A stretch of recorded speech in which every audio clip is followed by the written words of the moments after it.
A pizza delivery man fears losing his job after ditching his deliveries to save an older woman trapped in a fire. He turns off his phone to avoid his boss, but the next day his boss pays him a surprise visit. Andrew Butler stood outside his boss Mr. Morse's office at BBQC Pizza in North Carolina, contemplating whether he should go for it. That was the fourth time in a week he'd mustered the courage to walk up to Mr. Morse's office before his shift in an attempt to ask for a raise.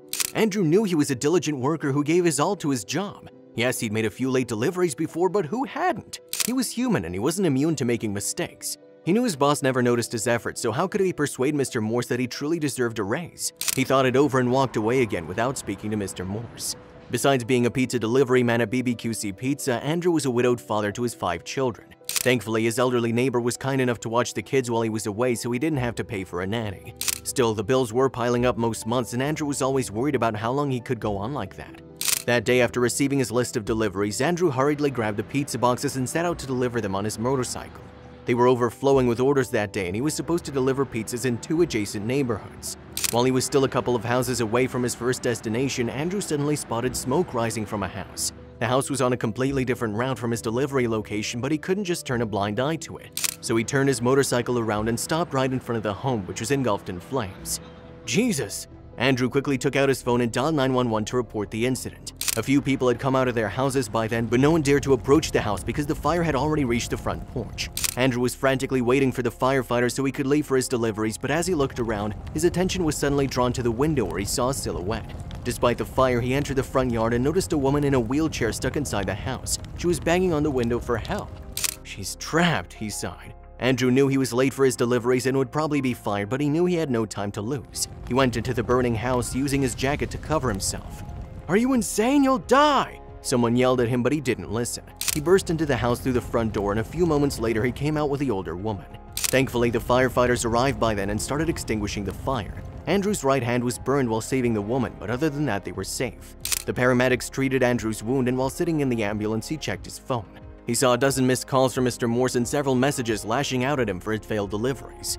Andrew sighed and slipped his phone into his pocket. He knew there was nothing he could do to save his job at this point. Dejected, he went home and turned off his phone because he was feeling terrible. He felt like his good deed had landed him in a situation where he'd have to suffer even more. The next day, Andrew had a day off. He still hadn't turned on his phone since he wasn't prepared for all those texts and Mr. Morse's rage. He made breakfast for everyone and some coffee for himself, and then he went to get the morning newspaper. He planned to apologize to Mr. Morse later that evening. His rage would have subsided by then and maybe he'd listen to him.